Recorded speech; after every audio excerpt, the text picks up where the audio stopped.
عن البراء بن عازب رضي الله تعالى عنه أن رسول الله صلى الله تعالى عليه وسلم سئل ما يتقى من الضحايا فأشار بيده فقال أربعا۔ حضرت براء ابن عازب رضی اللہ تعالی عنہ سے روایت ہے کہ رسول اکرم صلی اللہ تعالی علیہ وسلم سے یہ پوچھا گیا کہ کس قسم کے جانوروں سے بچنا چاہیے، یعنی قربانی کے موقع پر کس قسم کے جانوروں کی قربانی سے آدمی کو بچنا چاہیے، جانوروں میں کیا دیکھنا چاہیے۔ پیارے پیغمبر صلی اللہ تعالی علیہ وسلم نے اپنے ہاتھ کے اشارے سے 4 جانوروں کی طرف اشارہ فرمایا، 4 باتیں بتلائیں کہ یہ 4 قسم کے عیب جانور میں نہیں ہونے چاہیے، قربانی کے جانور میں یہ 4 عیب نہ ہوں۔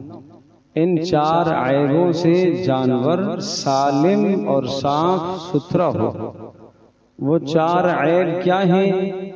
ارشاد فرمایا العرجاء البین ضلعها، وہ لنگڑا جانور جس کا لنگڑا پن ظاہر ہو، معنی یہ کہ جب وہ چلے تو لنگڑا کر چلے، ایک پاؤں اس کا زمین پر صحیح نہ لگتا ہو، 3 پاؤں لگتے ہیں، 1 پاؤں نہیں لگتا، درد کی وجہ سے، زخم کی وجہ سے، یا اس کے کوئی ہڈی ٹوٹی ہوئی ہے جس کی وجہ سے وہ لڑکھڑاتا ہے، لنگڑا کر چلتا ہے، ایک پیر نیچے نہیں رکھ پاتا، تو یہ جانور بھی قربانی میں نہ لایا جائے، یہ جانور عیب والا ہے۔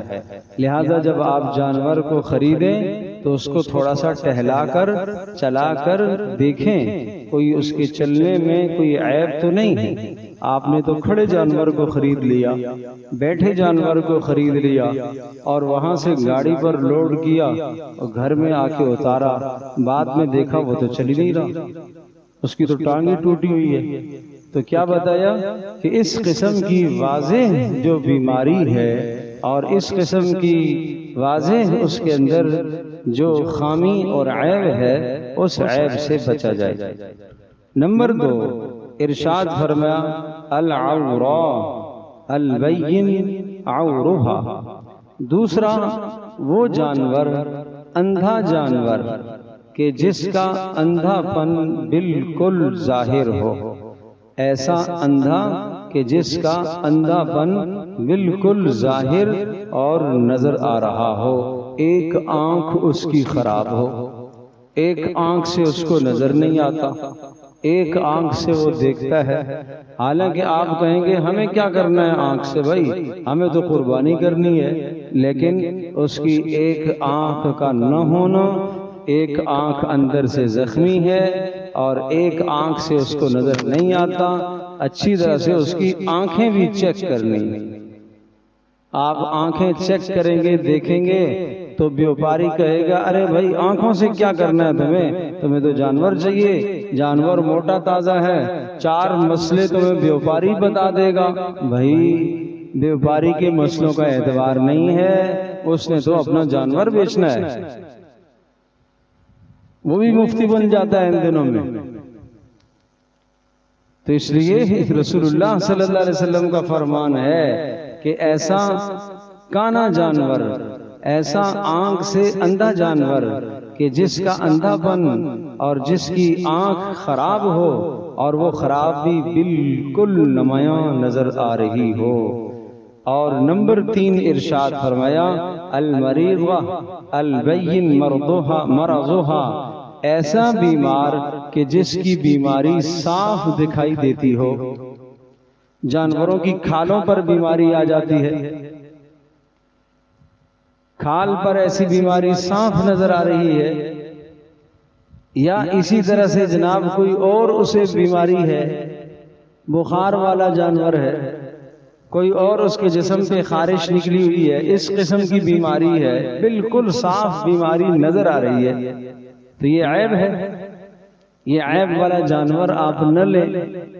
وہ عیب والا جانور گو کے سستا دے رہا ہے، 10,000 اس کی قیمت کم کر رہا ہے، چھوٹا جانور ہے تو 5,000 کم اس کی قیمت کر رہا ہے، آپ نے خرید لیا، چلو کوئی بات نہیں، قربانی نہیں ہوگی۔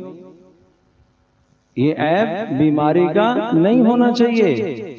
اور نمبر 4، پیارے پیغمبر صلی اللہ تعالی علیہ وسلم نے چوتھا یہ ارشاد فرمایا، العجفاء التي لا تنقی، ارشاد فرمایا کہ ایسا کمزور لاغر جانور، ایسا کمزور اور لاغر جانور کہ جس کی ہڈیوں میں گودا بھی نہ ہو، جس کی ہڈیوں میں گودا بھی نہ ہو، بس یوں سمجھو کہ چمڑے کے اندر ہڈیاں بند ہیں، گوشت کا کوئی ذرہ ہی نہیں، اس قدر کمزور، اس قدر بوڑھا نہیں، یہ عیب ہے، یہ جانوروں میں عیب ہے۔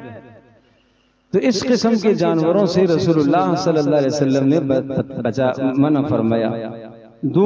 دم کٹا جانور، سینگ ٹوٹا ہوا ہو، جڑ سے سینگ کو نکال دیا گیا ہو اور اس سینگ کے نکالنے سے اس کے دماغ تک اثر پہنچا ہوا ہو، چوٹ لگی ہوئی ہو، یہ آج کل تو یہ بہت کچھ کرتے ہیں، تو اس قسم کے جانور کو بھی نہ خریدا جائے، ایسے جانور کو نہ لیا جائے۔ خوبصورت کرنے کے لیے اس قسم کی چیزیں کر دیتے ہیں، تو بالکل بے عیب جانور، سالم اور صحیح جانور لیا جائے۔ لیکن ایک بات اور ذہن نشین فرمائیے گا کہ پیارے پیغمبر صلی اللہ تعالی علیہ وسلم نے جو از خود قربانی فرمائی، ارشاد فرمایا کہ پیارے پیغمبر صلی اللہ علیہ وسلم نے 2 مینڈے، بڑے بڑے سینگوں والے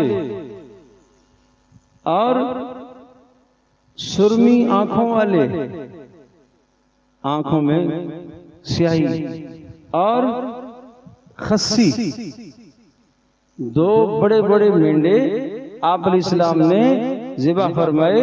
کیسے تھے؟ بڑے بڑے سینگوں والے اور سیاہ اور کالی آنکھوں والے، اور اسی طرح سے خسی تھے دونوں۔ تو پتہ چلا کہ خسی ہونا یہ عیب نہیں ہے، یہ جانور میں عیب نہیں ہے، بلکہ افضل ہے خسی جانور کی قربانی کرنا، افضل ہے، بہتر ہے۔ آپ علیہ السلام نے خود ایسی کی ہے۔ اور صحابہ کرام رضی اللہ عنہم اجمعین قربان جائیے، پیارے پیغمبر صلی اللہ علیہ وسلم کی ایک ایک ادا کو نوٹ کر رہے۔ ایک صحابی کہتے ہیں کہ ایک مرتبہ آپ نے ایسا مینڈا ذبح فرمایا، بڑے بڑے سینگوں والا، اور اس کا منہ بھی کالا، یعنی کھانے کی جگہ جو ہے یہ بھی کالا، اور اس کی آنکھیں بھی کالی، اور اس کی دل کے سامنے یہاں بھی سیاہی، اس کی پیر بھی کالے۔ دیکھو کیا بات محبت کی ہے نا۔ اب تم ایسا بتا سکتے ہو کہ پچھلے سال جو آپ نے قربانی کی تھی وہ کیسا تھا، اس کا حلیہ کیسا تھا؟ 4 دن کے بعد کوئی پوچھے گا تو آپ اتنی تفصیل نہیں بتا سکیں گے، لیکن وہ صحابی اپنے پیارے نبی صلی اللہ علیہ وسلم سے محبت دیکھیے کہ رسول اللہ صلی اللہ علیہ وسلم کے جانور کا پورا حلیہ اس نے بیان کر دیا، ایسی محبت تھی۔ وہ کیوں محبت سے بیان کر رہے ہیں؟ وہ اس لیے بیان کر رہے ہیں کہ تم بھی ایسے جانور کا انتخاب کرو، ایسے جانور کو تلاش کرو جیسے کہ رسول اللہ صلی اللہ علیہ وسلم نے جانور کی قربانی کی۔ موٹا تازہ جانور، بڑے بڑے سینگوں والا جانور اور خسی جانور، آپ علیہ السلام نے ایسے جانور کی قربانی فرمائی۔ تو بھائی درخواست یہ ہے کہ بہت بڑا عظیم الشان عمل ہے قربانیوں کا، مگر مسائل سیکھنا ضروری ہے بھائی۔ اگر مسائل سیکھے بغیر کر دیے تو قربانی پتہ ہی نہیں چلے گا۔ آپ نے سمجھا کہ قربانی ہو گئی، مگر اللہ کے ہاں تو قبول نہیں ہوئی۔ آپ نے سمجھا کہ ہو گئی، اللہ کے ہاں قبول نہیں ہوئی، اور یہ جواب ہم کہہ کے بات ختم کر دیتے ہیں، ارے جی اللہ نیتوں کو جانتا ہے۔ اور میرے پیارو، اللہ نیتوں کو تو جانتا ہے، مگر اللہ نے اپنے نبی صلی اللہ علیہ وسلم کے طریقے بھی تو بتلائے نا۔